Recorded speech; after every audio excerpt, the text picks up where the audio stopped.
Olá, professores. Sou o professor CyberX. Hoje vamos falar sobre a lição 13, Perseverando na Fé em Cristo. Vamos para o texto áureo.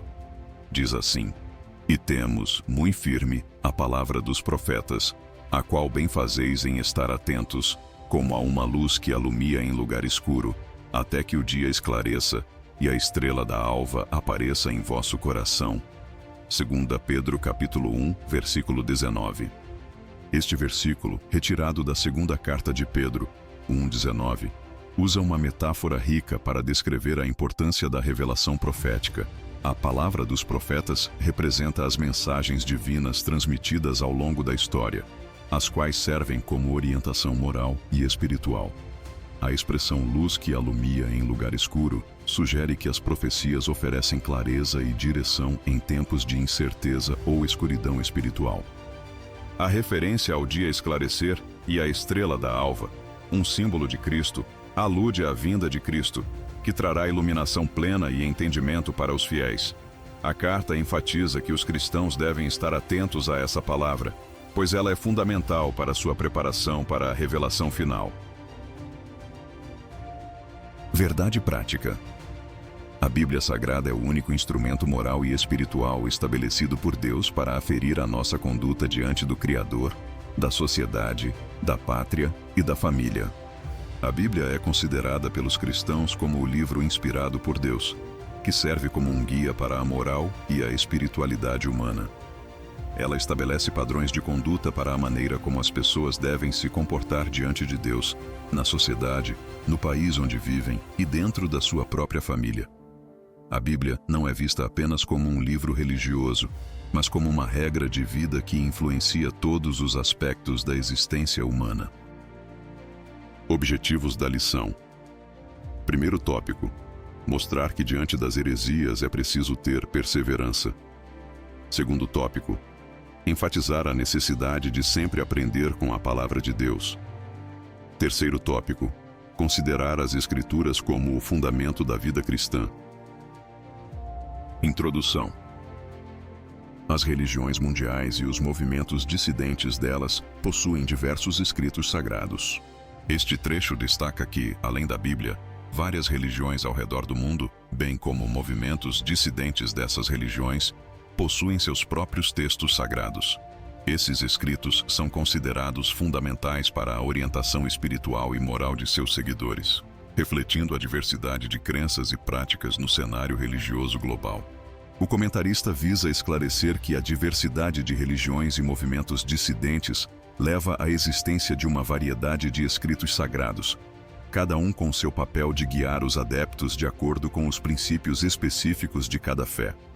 O ponto central do comentarista é destacar que, embora a Bíblia seja central para o cristianismo, outras religiões e movimentos também têm suas próprias escrituras sagradas.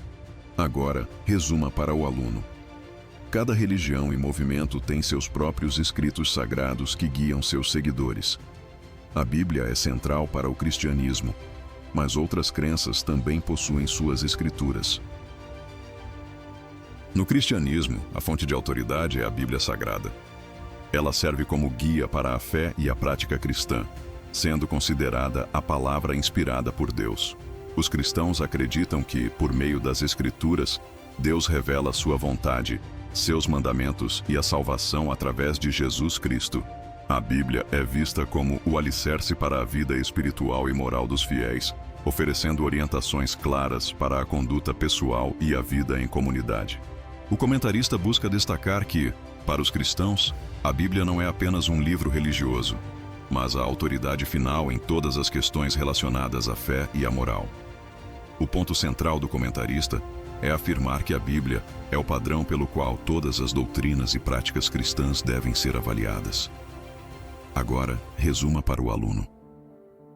A Bíblia Sagrada é a fonte de autoridade para os cristãos, sendo o guia para a fé e a vida cristã. A autoridade bíblica deriva sua origem em Deus, o que nos permite chamar a Bíblia de a Palavra de Deus. Os cristãos acreditam que as Escrituras não são meros escritos humanos, mas foram inspiradas pelo próprio Deus, que usou os autores humanos como instrumentos para revelar sua vontade. Assim, A Bíblia possui uma autoridade divina, sendo vista como infalível e inerrante nas questões de fé e prática, sendo a norma para a vida cristã. O comentarista procura enfatizar que, ao afirmar que a Bíblia é a palavra de Deus, reconhece-se a sua origem divina, que confere a ela uma autoridade superior e única. O propósito do comentarista é reforçar que a Bíblia não é apenas um livro de sabedoria humana, mas um documento sagrado com autoridade vinda diretamente de Deus. Agora, resuma para o aluno. A Bíblia é chamada de Palavra de Deus porque sua autoridade vem diretamente de Deus, sendo uma revelação divina para guiar os cristãos em sua fé e vida. Isso encerra a superioridade das Escrituras como plena e total garantia de infalibilidade, mas não falta quem indevidamente reivindica essa mesma autoridade, ou até mais que as Escrituras. No entanto, o texto também aponta que existem indivíduos que, de forma indevida, buscam reivindicar a mesma autoridade ou até mais do que as próprias Escrituras. Esse comportamento reflete a tentativa de atribuir poder ou status a outras fontes, o que, de acordo com o pensamento cristão, é inadequado e contrário ao princípio de que a Bíblia é a única autoridade suprema.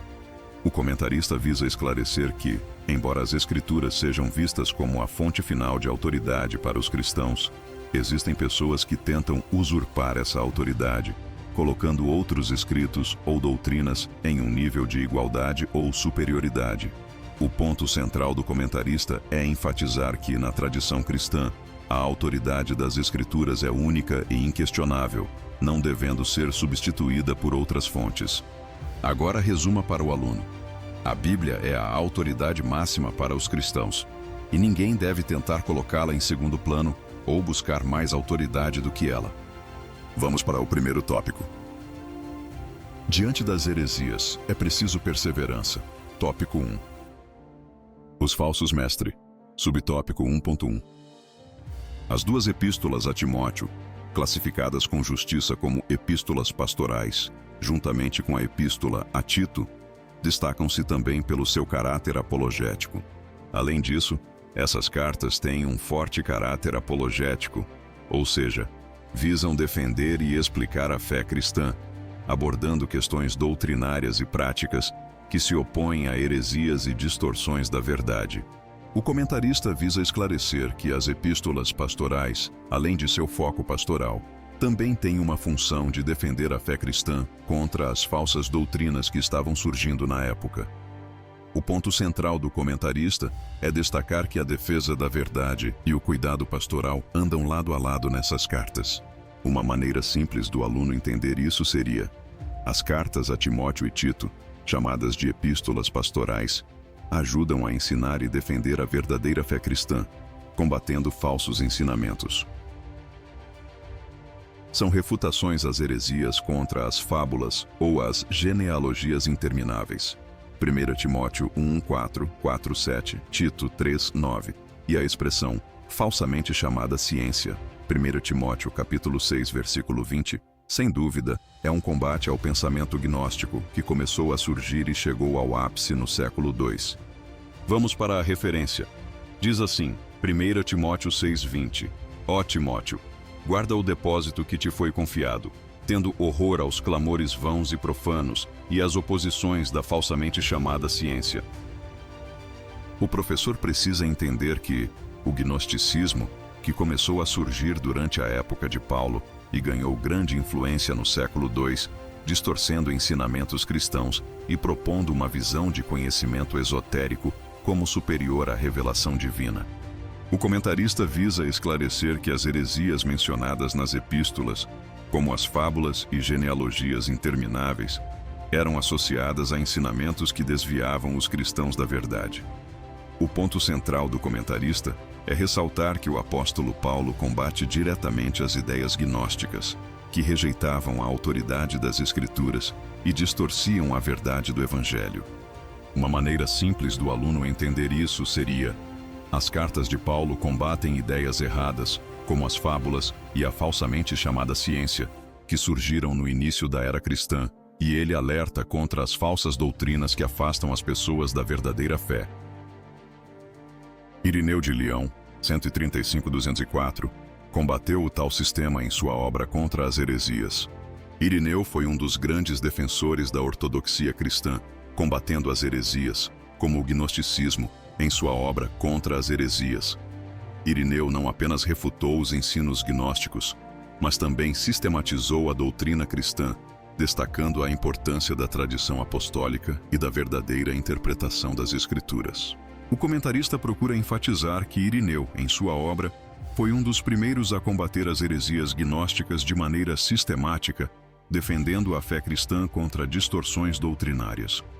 O ponto central do comentarista é mostrar que, através de seu trabalho, Irineu estabeleceu as bases para a defesa da verdadeira fé cristã, alinhando-se com a autoridade das Escrituras e a tradição apostólica. Uma maneira simples do aluno entender isso seria: Irineu de Leão, em seu livro Contra as Heresias, combateu as falsas doutrinas que estavam se espalhando no início da Igreja, defendendo a verdadeira fé cristã.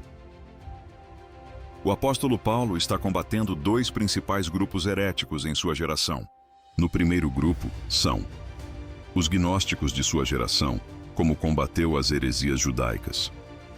O gnosticismo, uma das principais heresias da época, se caracterizava por uma visão esotérica e elitista do conhecimento. Os gnósticos afirmavam ter um conhecimento superior, secreto, que estava além da revelação dada aos cristãos comuns. Paulo combate esse movimento ao enfatizar a suficiência de Cristo e a revelação divina acessível a todos, não sendo algo exclusivo de um grupo seleto. Ele também refutava as heresias judaicas, que tentavam impor as práticas da lei mosaica, como a circuncisão, como condições para a salvação, um ensino contrário ao evangelho da graça. Já no segundo grupo ele fala que, também de sua época, os falsos doutores da lei, 1 Timóteo 1,7, da circuncisão, Tito 1,10, e as fábulas judaicas, Tito 1,14. Os doutores da lei mencionados por Paulo eram aqueles que ensinavam a observância da lei mosaica como uma condição necessária para a salvação, especialmente a prática da circuncisão. Esse grupo era uma continuação de uma heresia judaica, que tentava inserir práticas judaicas no cristianismo. Paulo combate esses ensinos afirmando que a salvação vem exclusivamente pela graça de Deus, por meio da fé em Cristo, e não por obras da lei. Além disso, ele critica as fábulas judaicas, ensinamentos e mitos que desviavam os cristãos da verdadeira doutrina, levando-os a um cristianismo distorcido e sem base nas Escrituras. O comentarista visa esclarecer que Paulo estava combatendo dois grupos heréticos principais: os gnósticos, que distorciam a verdade do evangelho com suas crenças secretas e elitistas, e os falsos mestres judaizantes, que tentavam introduzir práticas da lei no cristianismo, como a circuncisão e as fábulas judaicas.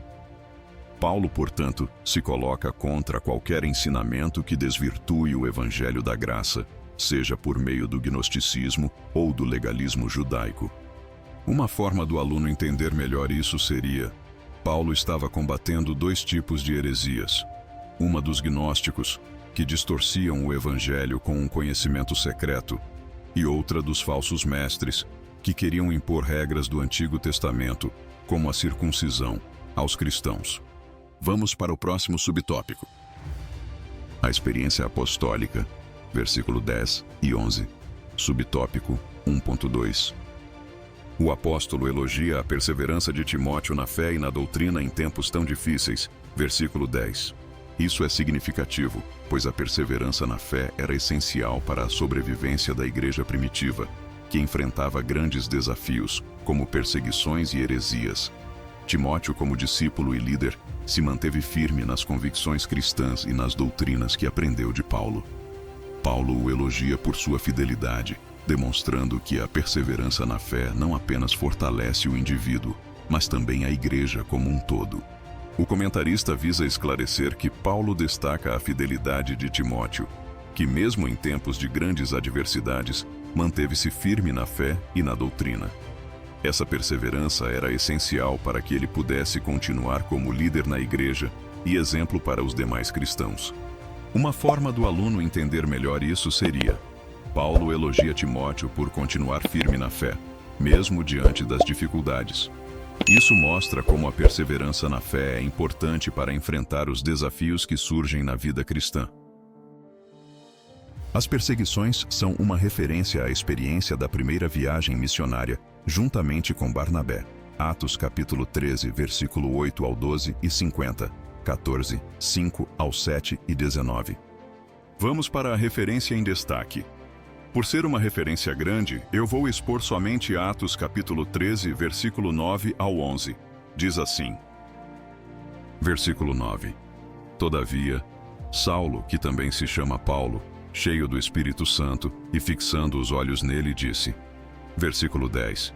Ó filho do diabo, cheio de todo o engano e de toda a malícia, inimigo de toda a justiça, não cessarás de perturbar os retos caminhos do Senhor.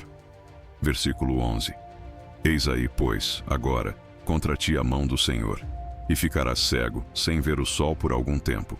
No mesmo instante, a escuridão e as trevas caíram sobre ele, e andando à roda, buscava a quem o guiasse pela mão. Paulo, ao escrever a Timóteo, faz referência às perseguições vividas por ele e Barnabé durante a primeira viagem missionária.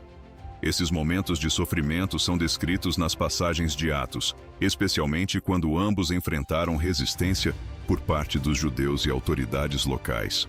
A experiência de Paulo e Barnabé é significativa para ilustrar como os primeiros cristãos tiveram que lidar com hostilidade em sua missão de pregar o Evangelho.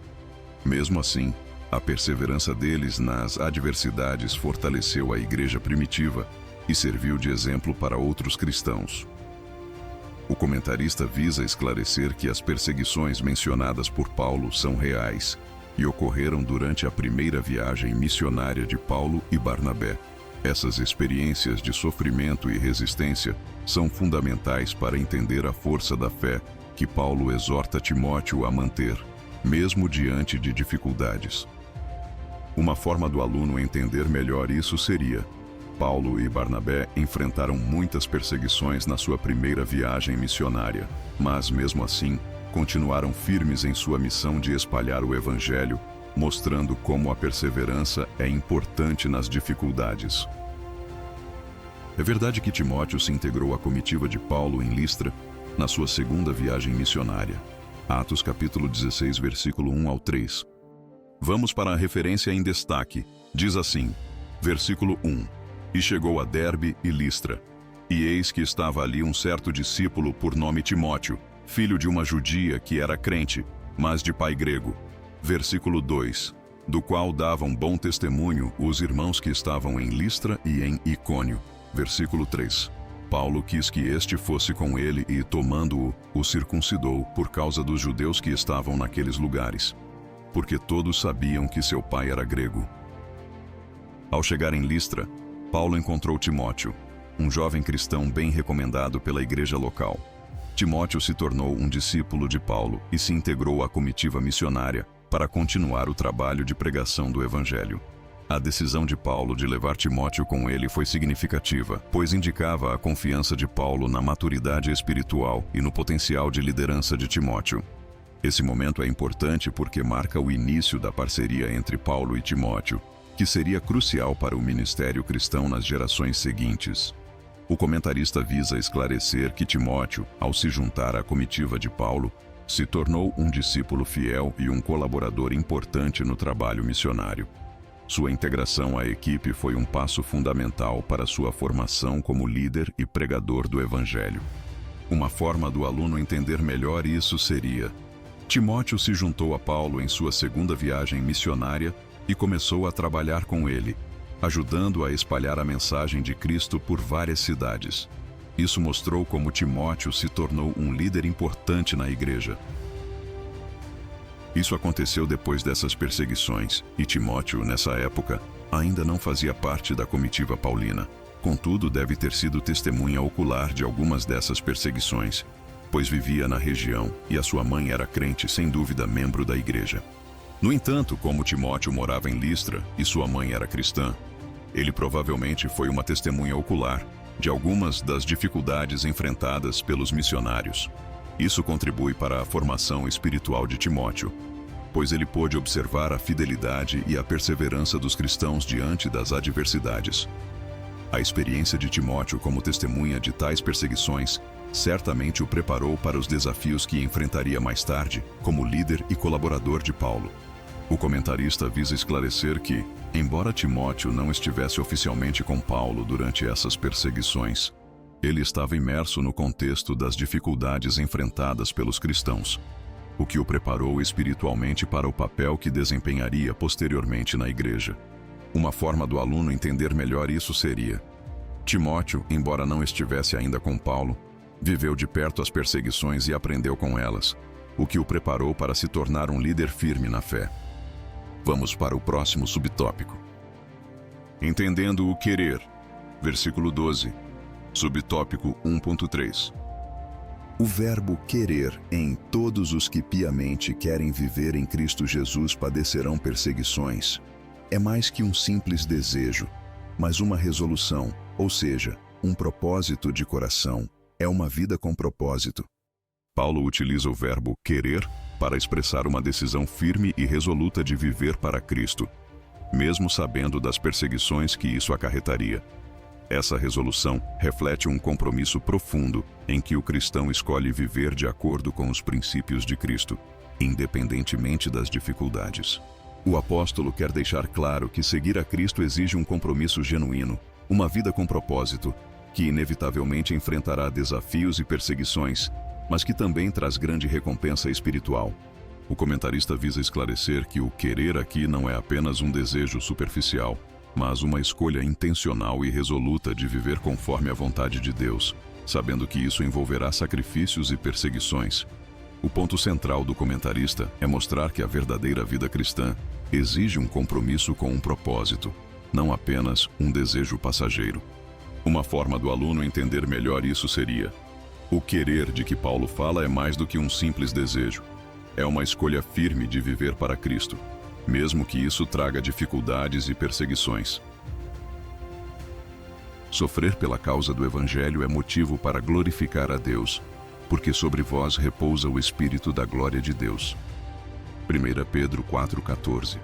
É isso que Deus espera de cada um de nós na atualidade. O versículo de 1 Pedro 4,14 afirma: porque sobre vós repousa o Espírito da glória de Deus. Aqui Pedro ensina que o sofrimento por causa do Evangelho não é algo para ser temido ou lamentado, mas sim motivo de alegria e de glorificação a Deus. O sofrimento pelo Evangelho é uma forma de identificar-se com Cristo e de mostrar a fidelidade à sua mensagem. O Espírito da glória mencionado é uma referência ao Espírito Santo, que é um sinal da presença divina na vida do cristão, dando força para perseverar, mesmo nas dificuldades. O comentarista visa esclarecer que, quando o cristão sofre por viver sua fé, ele deve entender isso como uma oportunidade de glorificar a Deus. O sofrimento não é em vão, mas é um sinal da presença do Espírito Santo, que capacita os cristãos a suportarem as adversidades. O ponto central do comentarista é que Deus espera que, mesmo em meio a dificuldades, os cristãos permaneçam firmes na fé, glorificando-o por meio de sua perseverança. Uma forma do aluno entender melhor isso seria: quando enfrentamos dificuldades por viver a nossa fé, isso é uma oportunidade de honrar a Deus, porque Ele nos fortalece através do Espírito Santo e nos ajuda a continuar firmes, mesmo no sofrimento. Vamos para o próximo subtópico. Características dos enganadores, versículo 13. Subtópico 1.4. O termo usado pelo apóstolo para enganadores ou impostores é goês, uma palavra que aparece uma só vez no Novo Testamento e nenhuma na Septuaginta, usado na antiga literatura grega como embusteiro, impostor, feiticeiro, charlatão, encantador. Então, essas pessoas denunciadas por Paulo pertencem ao campo religioso. Nesse contexto bíblico, Paulo usa esse termo para se referir a pessoas dentro do campo religioso que estavam distorcendo a mensagem cristã e enganando os outros com ensinamentos falsos. Essas pessoas não apenas falseavam a verdade, mas também procuravam ganhar seguidores através de mentiras e engano, o que representava uma grande ameaça à pureza da fé cristã. O comentarista visa esclarecer que Paulo estava alertando contra aqueles que, no meio religioso, se aproveitavam da fé cristã para enganar os outros. O ponto central do comentarista é destacar que essas pessoas distorciam a verdade para seus próprios benefícios, e Paulo denuncia a gravidade desse engano no meio da igreja.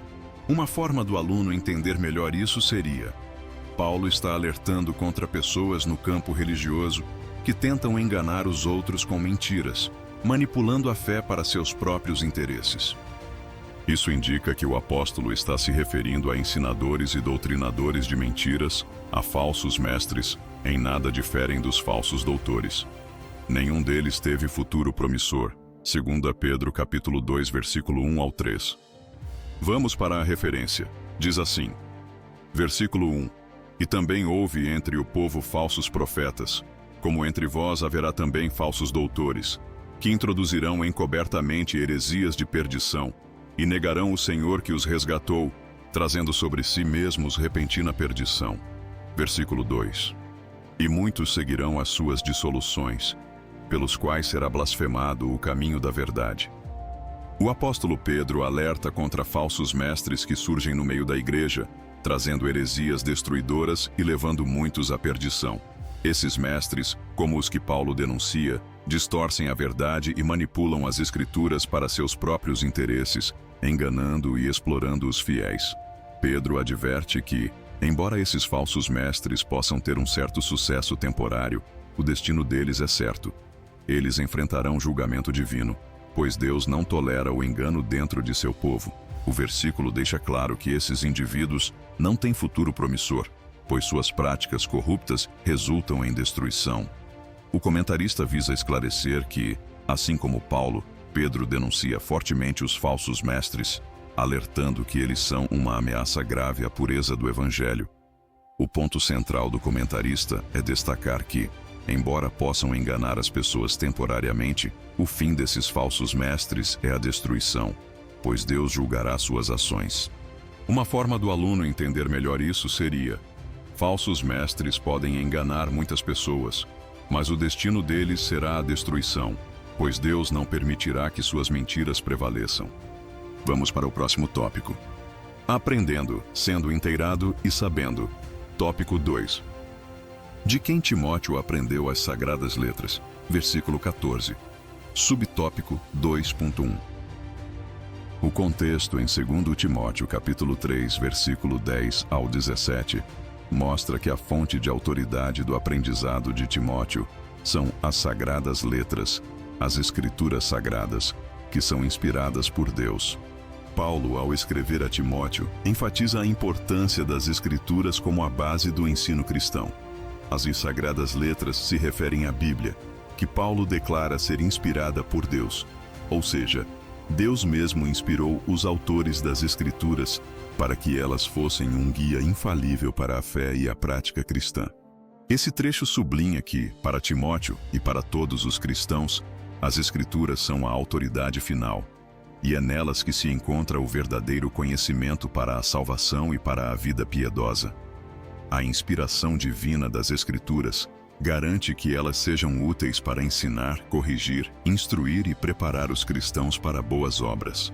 O comentarista visa esclarecer que as Escrituras são a autoridade máxima para o aprendizado e prática cristã. Paulo aponta para as sagradas letras como sendo a fonte que orienta e molda a vida do cristão, sendo totalmente inspiradas por Deus e, como tal, confiáveis e essenciais para todos os aspectos da vida cristã. Uma forma do aluno entender melhor isso seria: as Escrituras são a base do nosso aprendizado, pois são inspiradas por Deus e nos ensinam tudo o que precisamos saber para viver de acordo com a vontade de Deus. Interessante que no versículo 14, o apóstolo emprega o pronome relativo, de quem, em, sabendo de quem o tens aprendido, no plural grego, tinon, literalmente os dos quais. Isso permite as seguintes traduções. Paulo utiliza o pronome de quem para se referir aos mestres de Timóteo, e a palavra grega tinon, no plural, amplia essa ideia, indicando que não foi apenas uma pessoa que transmitiu o ensino a Timóteo, mas um conjunto de pessoas, como sua mãe Eunice, sua avó Loide, e Paulo, que teve uma grande influência em sua formação cristã. A escolha do plural sugere que a educação cristã de Timóteo foi uma construção gradual, recebida de diferentes fontes de autoridade espiritual, todas dentro do contexto da verdadeira fé cristã. O comentarista visa esclarecer que o uso do plural, tinon, sublinha o fato de que Timóteo foi ensinado por uma variedade de fontes confiáveis, como sua mãe e avó, bem como por Paulo. Isso mostra a importância de uma formação cristã sólida, que se dá através de várias influências espirituais e ensinamentos consistentes com a palavra de Deus. Uma forma do aluno entender melhor isso seria: Timóteo aprendeu sobre a fé cristã com várias pessoas, como sua mãe, sua avó e Paulo, mostrando que é importante receber ensinamentos de diferentes fontes de confiança. Você sabe quem foram os seus mestres na fé cristã, NTLH, nova tradução na linguagem de hoje? Pois conhece aqueles de quem aprendeu. NVT, nova versão transformadora. Confiar naqueles de quem você aprendeu. NBV, nova Bíblia viva. Paulo, ao se referir aos mestres de Timóteo, destaca a importância da confiança e da fidelidade no ensino cristão. Essas traduções refletem o fato de que Timóteo recebeu seus ensinamentos de pessoas dignas de confiança, que possuíam um conhecimento sólido das Escrituras e da fé cristã. O apóstolo, ao mencionar esses mestres, reforça a importância de saber de onde vêm os ensinamentos, garantindo que são fiéis à verdade do Evangelho. A referência não é apenas a educação formal, mas a confiança na integridade e na veracidade daqueles que ensinam. O comentarista visa esclarecer que o ensino cristão de Timóteo foi baseado na confiança em seus mestres, pessoas fiéis à palavra de Deus. O ponto central do comentarista é enfatizar que a formação cristã não vem apenas de qualquer fonte, mas de pessoas cuja vida e ensino estão alinhados com as Escrituras e com a verdade de Cristo. Uma forma do aluno entender melhor isso seria: Timóteo aprendeu a fé com pessoas em quem ele podia confiar, como sua mãe, sua avó e Paulo. E isso mostra como é importante ter mestres de confiança que ensinam a verdade de Deus. Desde a infância, versículo 15, seria uma referência natural à sua mãe Eunice e à sua avó Lloyd. 2 Timóteo capítulo 1, versículo 5. Vamos para a referência. Diz assim: 2 Timóteo 1:5, trazendo à memória a fé não fingida que em ti há, a qual habitou primeiro em tua avó Lloyd e em tua mãe Eunice, e estou certo de que também habita em ti. Paulo destaca que Timóteo foi instruído nas Escrituras desde muito jovem, e essa educação espiritual veio principalmente de sua mãe Eunice e sua avó Lloyd, ambas mulheres de fé. Em 2 Timóteo 1:5, Paulo recorda o testemunho de fé de Eunice e Lloyd, que desempenharam um papel crucial na formação cristã de Timóteo. Voltando ao texto, e ao próprio apóstolo Paulo, 2 Timóteo capítulo 2, versículo 2. Vamos para a referência. Diz assim: 2 Timóteo 2:2. E o que de mim, entre muitas testemunhas ouviste, confia-o a homens fiéis, que sejam idôneos para também ensinarem os outros. Além disso, Paulo, como mentor espiritual de Timóteo, também teve um papel fundamental em seu aprendizado, o que é enfatizado em 2 Timóteo 2:2, onde Paulo instrui Timóteo a passar esse ensinamento adiante. Esse contexto revela como a educação cristã era um esforço coletivo, envolvendo tanto a família quanto o discípulo. O comentarista visa esclarecer que a formação cristã de Timóteo começou em sua casa, com sua mãe e avó, mas foi complementada pelo ensino de Paulo, criando uma base sólida de fé que o prepararia para o ministério. O ponto central do comentarista é mostrar que a transmissão da fé é um processo contínuo e compartilhado, envolvendo diferentes fontes de ensino. Uma forma do aluno entender melhor isso seria: Timóteo aprendeu sobre a fé desde pequeno, com sua mãe, sua avó e também com Paulo, o que mostra a importância de ter bons mentores e ensinar a fé desde a infância. Vamos para o próximo subtópico. Permanecendo firme nas sagradas letras, versículo 15, subtópico 2.2. Timóteo é exortado a permanecer firme naquilo que aprendeu e que acredita. ou de que foste inteirado, por duas razões principais. Neste versículo, Paulo está incentivando Timóteo a continuar firme na fé, lembrando-lhe do que ele aprendeu e da verdade na qual foi ensinado. Paulo deseja que Timóteo não apenas saiba o que é verdade, mas também acredite profundamente nisso. A exortação é um lembrete de que a fé cristã não é uma crença passageira ou superficial, mas algo com o qual se deve viver de forma constante e fiel. Porque sabia de quem tinha aprendido. Paulo destaca que Timóteo tem uma boa razão para confiar no que aprendeu. Ele foi ensinado por pessoas de confiança e exemplo, como sua mãe, sua avó e, claro, o próprio Paulo. Essa confiança no ensino vem da integridade dos mestres que passaram a fé a Timóteo. Paulo destaca que a verdade ensinada a Timóteo era sólida porque vinha de fontes que ele sabia serem fiéis e comprometidas com a verdade. Porque são as sagradas letras, os escritos sagrados, a Bíblia. Paulo reforça que o ensino que Timóteo recebeu não vem de qualquer fonte humana ou falível, mas das sagradas letras, ou seja, das escrituras sagradas, que são inspiradas por Deus. O apóstolo lembra que a Bíblia é a autoridade final sobre a vida cristã, a fonte da verdade e o guia para a fé. Mesmo em tempos de desafios ou heresias, Timóteo pode ter certeza de que as Escrituras são divinamente inspiradas e totalmente confiáveis. O comentarista visa esclarecer que a fidelidade de Timóteo ao ensino cristão se baseia em dois fatores: a confiança nos mestres que o instruíram e a certeza de que as Escrituras, como a palavra de Deus, são a fonte verdadeira e segura para a vida cristã.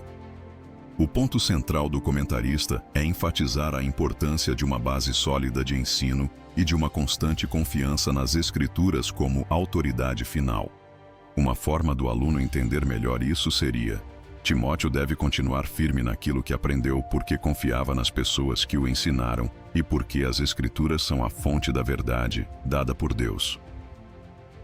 O que ele aprendeu de sua mãe e de sua avó era uma herança espiritual muito útil para o exercício de seu ministério sob orientação paulina.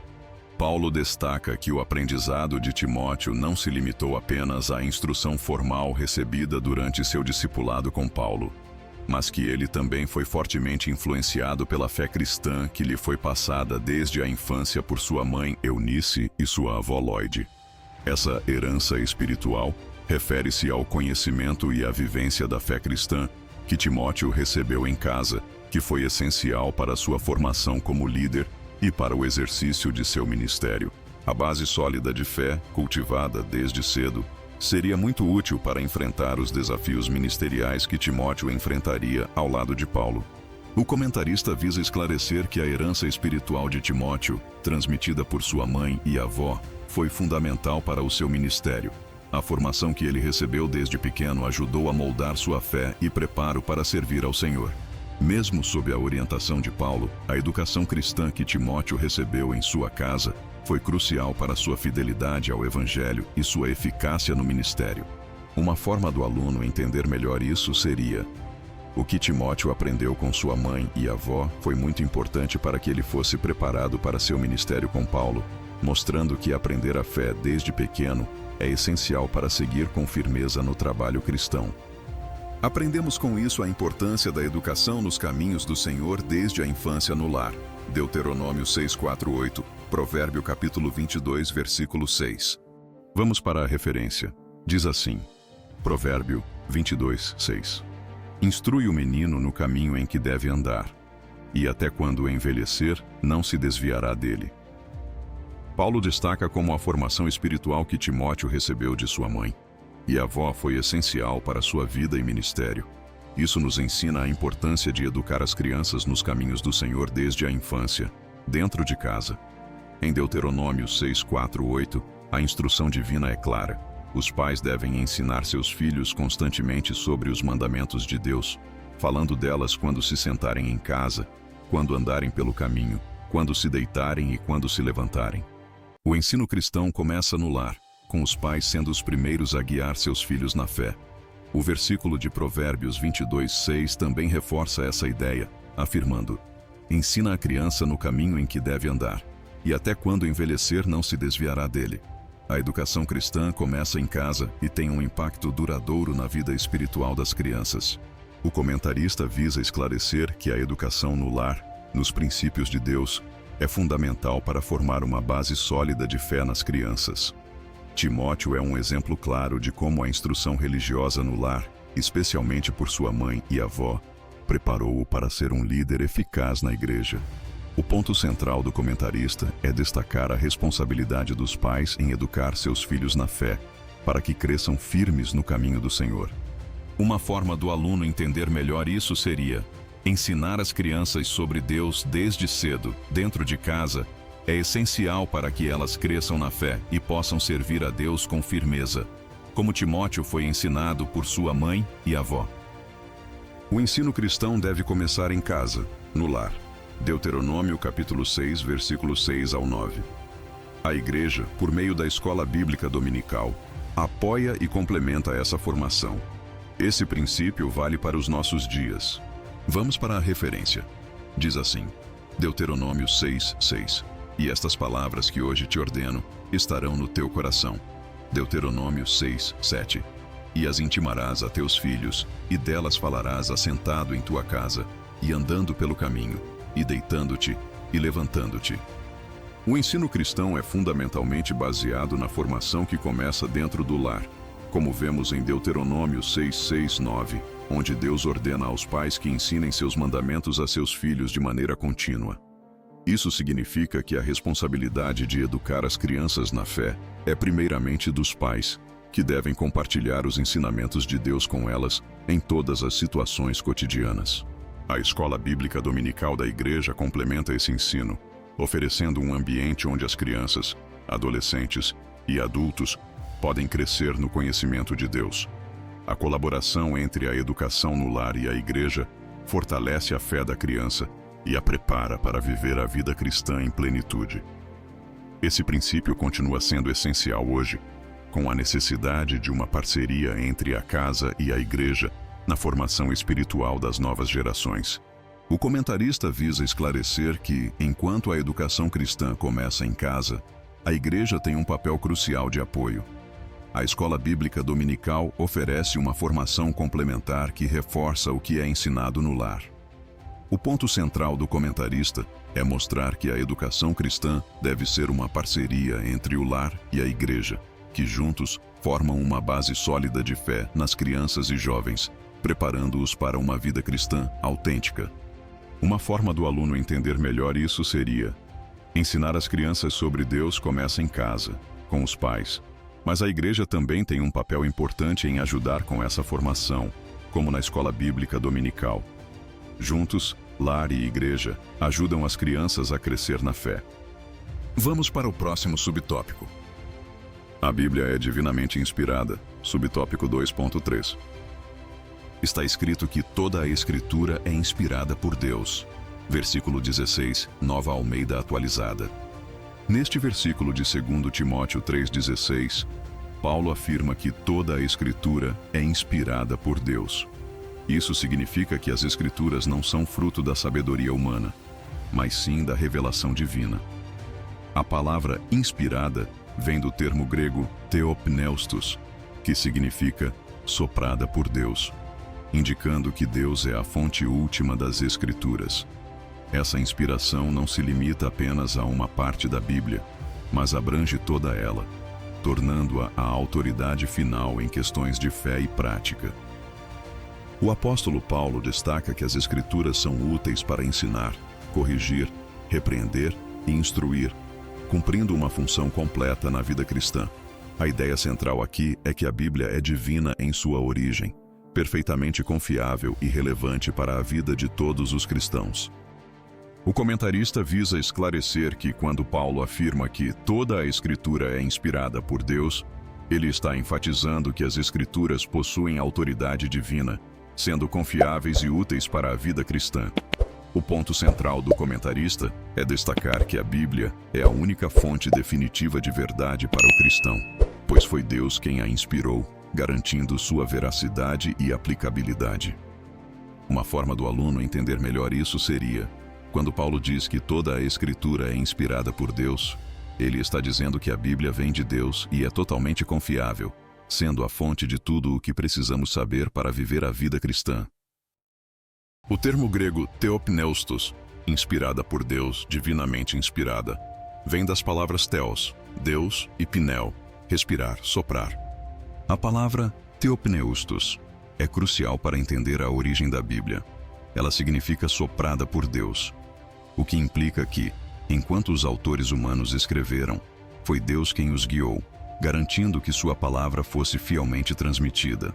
O termo reforça a ideia de que as Escrituras não são meramente um produto humano, mas uma comunicação divina.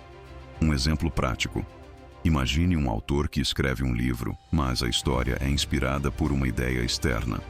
A mesma ideia se aplica às Escrituras, onde os autores humanos escreveram, mas a inspiração veio diretamente de Deus. O comentarista visa esclarecer que, ao usar theopneustos, Paulo está afirmando que as Escrituras possuem uma origem divina. Isso não significa que Deus escreveu cada palavra, mas sim que ele inspirou e guiou o processo de escrita. Portanto, toda a Bíblia, em sua totalidade, é considerada a palavra de Deus. Um exemplo disso seria um pintor sendo guiado por um mestre para pintar uma obra-prima, com o mestre garantindo que a visão seja fiel ao seu propósito. Uma forma do aluno entender melhor isso seria: quando Paulo diz que a Bíblia é inspirada por Deus, ele está dizendo que Deus ajudou as pessoas que escreveram a Bíblia, orientando-as para que a mensagem fosse a correta, como se um autor estivesse sendo guiado por uma ideia divina para escrever um livro. É oportuno saber a abrangência da inspiração do texto sagrado, toda a Escritura, e também seus autores humanos, pois os homens santos de Deus falaram inspirados pelo Espírito Santo, ou movidos pelo Espírito Santo. 2 Pedro capítulo 1, versículo 21, TB, na A. Vamos para a referência. Diz assim, 2 Pedro 1, 21. Porque a profecia nunca foi produzida por vontade de homem algum, mas os homens santos de Deus falaram inspirados pelo Espírito Santo. Paulo, em sua carta a Timóteo, afirma que toda a Escritura é inspirada por Deus, e é importante entender que isso se aplica a todos os livros da Bíblia. A inspiração não apenas inclui o conteúdo, mas também os autores humanos que, guiados pelo Espírito Santo, escreveram as Escrituras. Isso é enfatizado em 2 Pedro 1:21, onde é dito que os homens santos de Deus falaram inspirados pelo Espírito Santo. A palavra movidos sugere que os escritores da Bíblia não apenas escreveram de maneira passiva, mas foram ativamente guiados por Deus. Por exemplo, podemos imaginar um escritor que recebe uma ideia para um romance, mas é guiado por um mentor para garantir que a história seja escrita de acordo com uma visão específica. Isso se aplica à inspiração divina dos autores bíblicos. O comentarista visa esclarecer que, quando se fala de inspiração divina, a ênfase não está apenas em que as palavras da Bíblia são verdadeiras, mas também no fato de que Deus usou homens para transmiti-las. Esses homens eram movidos ou guiados pelo Espírito Santo, o que garante que, apesar de sua autoria humana, o conteúdo é divino e verdadeiro. Um exemplo disso seria um mestre de artes que inspira seus alunos a pintar com suas próprias mãos, mas o resultado final reflete a visão do mestre. Uma forma do aluno entender melhor isso seria: quando a Bíblia diz que toda a Escritura é inspirada por Deus, ela quer dizer que Deus guiou as pessoas que escreveram a Bíblia, como se Deus fosse o mentor, ajudando os escritores a colocar no papel sua mensagem verdadeira. Esse caráter especial e único da palavra dos profetas a torna única no gênero. A palavra dos profetas, como revelada nas Escrituras, possui um caráter único devido à sua origem divina. Diferente de qualquer outro tipo de literatura ou filosofia humana, as profecias são a comunicação direta de Deus com a humanidade. A Bíblia, especialmente os livros proféticos, trazem uma autoridade e profundidade que não podem ser comparadas com outras formas de ensino ou escrita. Por exemplo, podemos comparar os escritos proféticos com qualquer outra literatura religiosa, mas a Bíblia é única porque ela vem diretamente de Deus. sendo o único texto sagrado que contém a revelação completa da vontade divina para a humanidade. Esse caráter especial a coloca em um gênero distinto, sem paralelo. O comentarista visa esclarecer que a palavra dos profetas não se limita a ser um simples discurso ou predição, mas é um meio pelo qual Deus se comunica diretamente com seu povo, revelando verdades eternas. O ponto central do comentarista é destacar que, por ser inspirada por Deus, a palavra dos profetas carrega um peso e autoridade únicos, que não podem ser encontrados em qualquer outra literatura ou ensinamento humano. Uma forma do aluno entender melhor isso seria: a palavra dos profetas é única porque não vem de um homem comum, mas de Deus, e por isso tem uma autoridade e uma profundidade que nenhum outro livro pode ter. Ela pode fazer qualquer pessoa sábia para a salvação em Jesus e é proveitosa para ensinar, repreender, corrigir, instruir em justiça. Versículo 15 ao 17. Nenhuma literatura no mundo possui essa prerrogativa. Paulo destaca que as Escrituras têm um poder único e especial, pois podem tornar qualquer pessoa sábia para a salvação. Isso significa que, por meio da palavra de Deus, as pessoas são conduzidas ao conhecimento de Cristo e, por consequência, à salvação.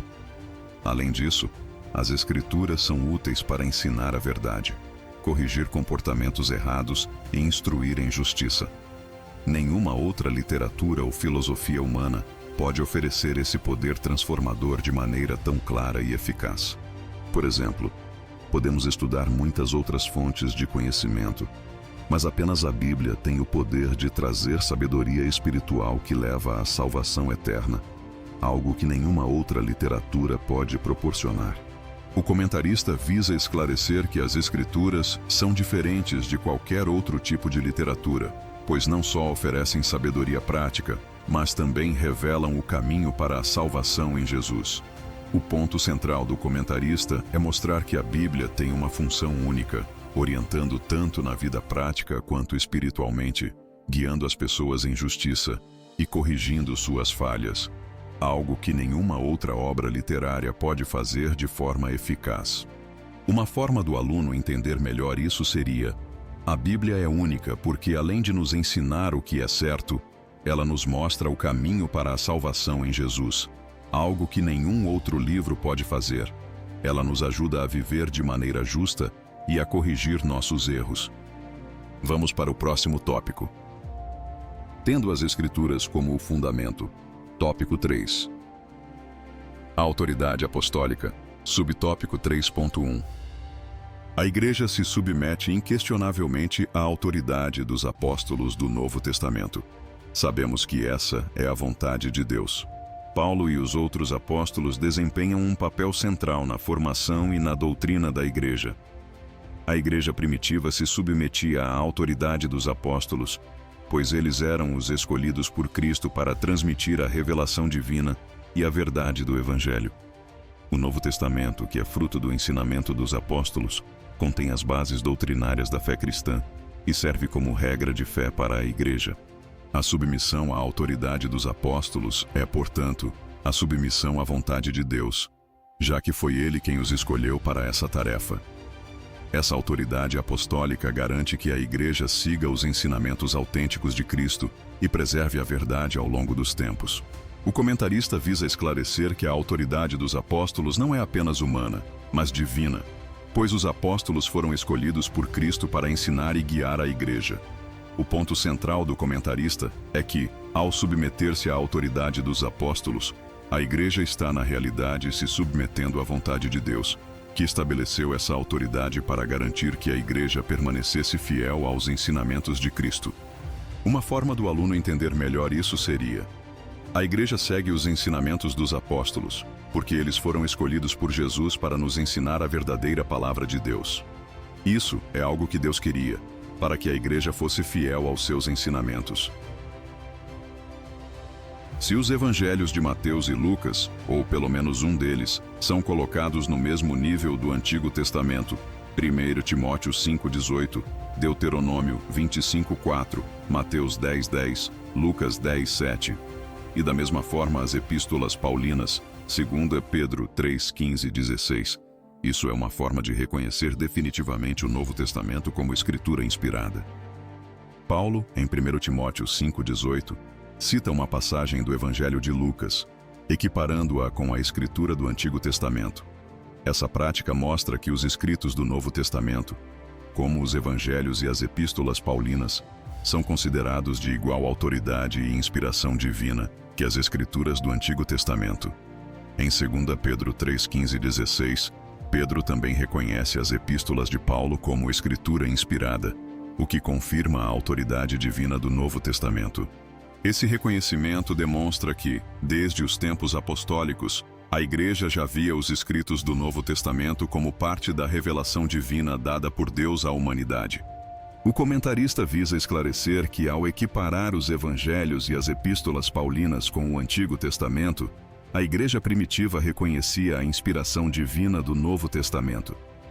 O ponto central do comentarista é destacar que, ao tratar os escritos do Novo Testamento com a mesma autoridade das Escrituras do Antigo Testamento, a Igreja confirma sua crença na inspiração divina de ambos os testamentos, garantindo a continuidade da revelação de Deus à humanidade. Uma forma do aluno entender melhor isso seria: quando os Evangelhos e as cartas de Paulo são tratados com a mesma importância que o Antigo Testamento, isso mostra que eles também são inspirados por Deus e fazem parte da verdade que Ele quer nos ensinar. Assim, todos os livros da Bíblia têm o mesmo grau de inspiração e a mesma autoridade. Logo, devemos dar a mesma atenção e credibilidade tanto aos profetas do Antigo Testamento como aos apóstolos do Novo. Paulo e outros escritores do Novo Testamento afirmam que os livros da Bíblia, tanto os do Antigo quanto os do Novo Testamento, são igualmente inspirados por Deus. Isso significa que, embora as duas partes da Bíblia tenham sido escritas em épocas diferentes e por pessoas diferentes, ambas têm a mesma autoridade e veracidade, pois foram guiadas pelo Espírito Santo. Assim, devemos entender que a Bíblia como um todo é uma única revelação divina, e todos os livros devem ser tratados com o mesmo respeito e seriedade, tanto os escritos pelos profetas do Antigo Testamento, quanto os escritos pelos apóstolos do Novo Testamento. O comentarista visa esclarecer que a igualdade de autoridade entre o Antigo e o Novo Testamento nos leva a reconhecer que tanto os profetas do Antigo quanto os apóstolos do Novo Testamento têm a mesma autoridade para ensinar, corrigir e instruir. O ponto central do comentarista é que a Bíblia, como um todo, é a palavra de Deus, e devemos dar a mesma atenção e credibilidade a todas as suas partes, sem dividir a autoridade entre elas. Uma forma do aluno entender melhor isso seria: todos os livros da Bíblia, tanto os que falam sobre o Antigo Testamento quanto os do Novo, vêm de Deus e têm a mesma autoridade. Então devemos ouvir e estudar todos eles igualmente, pois todos nos ensinam a verdade de Deus. Vamos para o próximo subtópico. Abrangência. Subtópico 3.2. Em muitas passagens no Novo Testamento, o termo escritura, ou, no plural, escrituras, se refere ao Antigo Testamento algumas dezenas de vezes. Mateus 21:42, Marcos 12:10, Lucas 24:27, João capítulo 2, versículo 22, 5:39. Vamos para a referência. Diz assim, João 2:22. Quando, pois, ressuscitou dos mortos, os seus discípulos lembraram-se de que lhes dissera isso, e creram na Escritura e na palavra que Jesus tinha dito. No Novo Testamento, frequentemente, o termo Escritura é utilizado para se referir aos textos do Antigo Testamento. Jesus e os apóstolos frequentemente citavam as Escrituras hebraicas como autoridade para suas palavras e ensinamentos, demonstrando que o Antigo Testamento era a base de sua revelação e ensinamento. Em passagens como Mateus 21:42, Marcos 12:10 e Lucas 24:27, vemos Jesus se referindo ao Antigo Testamento como a Escritura, mostrando que ele e os apóstolos não estavam criando uma nova doutrina, mas cumprindo e explicando o que já havia sido revelado por Deus nas Escrituras antigas. O comentarista visa esclarecer que, ao se referir à Escritura, Os escritores do Novo Testamento estavam claramente se referindo aos livros do Antigo Testamento. Isso mostra que o Antigo Testamento tinha uma autoridade estabelecida na época e que, para os apóstolos e Jesus, as Escrituras eram uma unidade contínua e essencial para a fé cristã. O ponto central do comentarista é mostrar como o Novo Testamento não substitui o Antigo Testamento, mas o cumpre e o interpreta à luz da vinda de Cristo. Uma forma do aluno entender melhor isso seria: quando o Novo Testamento fala sobre a Escritura, ele está se referindo aos livros do Antigo Testamento, que são a base para o que Jesus e os apóstolos ensinaram. Eles não estavam começando algo novo, mas explicando e cumprindo o que já havia sido revelado por Deus. Mas o contexto da expressão paulina, toda a Escritura é inspirada por Deus, não se restringe apenas ao Antigo Testamento. E sabemos disso porque a intenção do Espírito Santo é mostrar que se trata de todos os 66 livros da Bíblia. A expressão toda a Escritura é inspirada por Deus, encontrada em 2 Timóteo 3,16, não se limita apenas ao Antigo Testamento. Embora no contexto histórico, Paulo estivesse se referindo principalmente ao Antigo Testamento, o uso da palavra toda indica que a inspiração divina abrange não apenas os textos que eram conhecidos como Escrituras até então, mas também os escritos que formam o Novo Testamento. O Espírito Santo, ao inspirar os autores do Novo Testamento, incluiu esses textos como parte da revelação completa de Deus, tornando os 66 livros da Bíblia, tanto do Antigo quanto do Novo Testamento, igualmente inspirados e autoritativos. Isso reflete a continuidade e a unidade da revelação de Deus através das Escrituras. O comentarista visa esclarecer que a expressão toda a Escritura, em 2 Timóteo 3,16, engloba todos os 66 livros da Bíblia, tanto o Antigo quanto o Novo Testamento. O ponto central do comentarista é destacar que a inspiração divina não se limita ao Antigo Testamento, mas se estende a todas as Escrituras, incluindo os textos do Novo Testamento, que foram igualmente inspirados pelo Espírito Santo e têm autoridade divina. Uma forma do aluno entender melhor isso seria: quando a Bíblia diz que toda Escritura é inspirada por Deus, ela está falando sobre todos os 66 livros da Bíblia, tanto os do Antigo quanto os do Novo Testamento, porque todos foram guiados pelo Espírito Santo para nos ensinar a verdade de Deus. Para que vos lembreis das palavras que primeiramente foram ditas pelos santos profetas e do mandamento do Senhor e Salvador, mediante os vossos apóstolos. 2 Pedro 3,2, Antigo e Novo Testamento. Em 2 Pedro 3,2, Pedro faz uma referência explícita à unidade entre o Antigo e o Novo Testamento.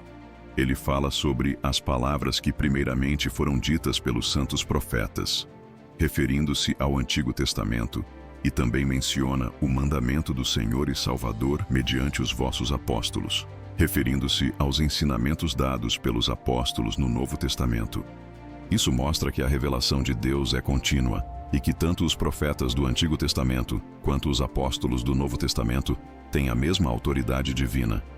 A Bíblia, como um todo, é a palavra de Deus, com o Antigo Testamento antecipando e preparando o caminho para o Novo Testamento. O comentarista visa esclarecer que, ao se referir tanto aos profetas do Antigo Testamento quanto aos apóstolos do Novo Testamento, Pedro está afirmando que a palavra de Deus é uma revelação contínua. O ponto central do comentarista é destacar que, para Pedro, a autoridade das Escrituras é a mesma, tanto para os escritos do Antigo quanto para os do Novo Testamento, ambos igualmente inspirados e reveladores da verdade de Deus. Uma forma do aluno entender melhor isso seria: Pedro ensina que a palavra de Deus é a mesma tanto no Antigo quanto no Novo Testamento, porque ambos são inspirados por Deus. O Antigo Testamento prepara o caminho para o Novo, e juntos eles formam a totalidade da mensagem divina. Vamos para o próximo subtópico.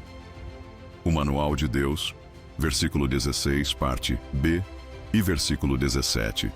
Subtópico 3.3. Além de ser valiosa para os 4 propósitos pastorais, a Bíblia é proveitosa para ensinar, para redarguir, para corrigir, para instruir em justiça, não somente para os obreiros, mas para equipar qualquer pessoa que leia as Escrituras para toda a boa obra. Versículo 17. Aqui, Pedro faz uma ligação entre as Escrituras do Antigo e do Novo Testamento, afirmando que ambas são parte da mesma revelação divina. A palavra dos profetas no Antigo Testamento se cumpre nos mandamentos dados pelos apóstolos no Novo Testamento, que são igualmente autoritativos.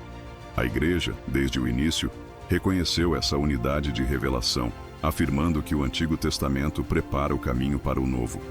O comentário reforça que a autoridade do Antigo e do Novo Testamento está na continuidade da revelação de Deus. O ponto central é que o Novo Testamento não está em competição com o Antigo, mas o cumpre e o interpreta à luz de Cristo.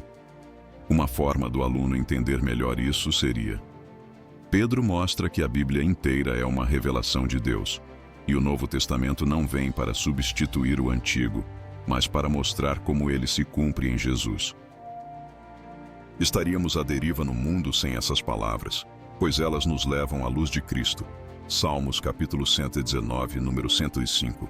Vamos para a referência. Diz assim: Salmo 119, 105. Lâmpada para os meus pés é tua palavra e luz para o meu caminho. O Salmo 119 e 105 descreve a palavra de Deus como uma luz para os nossos pés e uma lâmpada para o nosso caminho.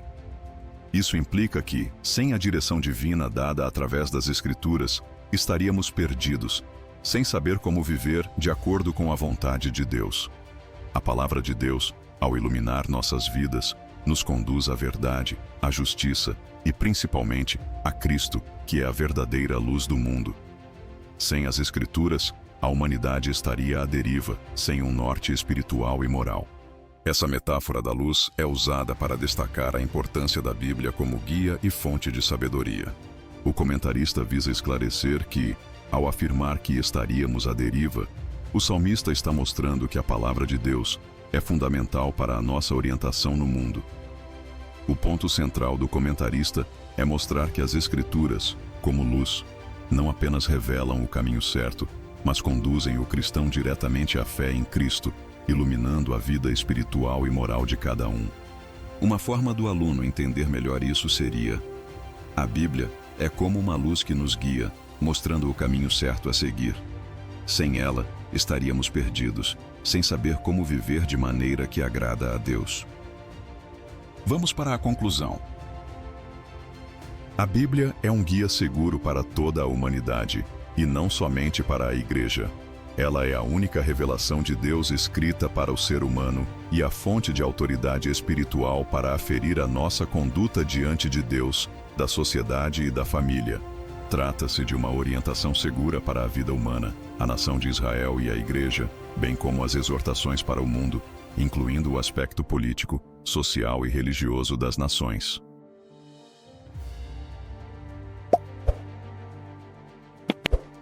Inscreva-se no nosso canal. Aqui você encontrará conteúdos ricos e edificantes para aprofundar seu aprendizado na Escola Bíblica Dominical. Nossos slides são autoexplicativo, imagens de alta qualidade e ilustrativas se ajustando ao seu texto. Deus abençoe. E até o próximo vídeo.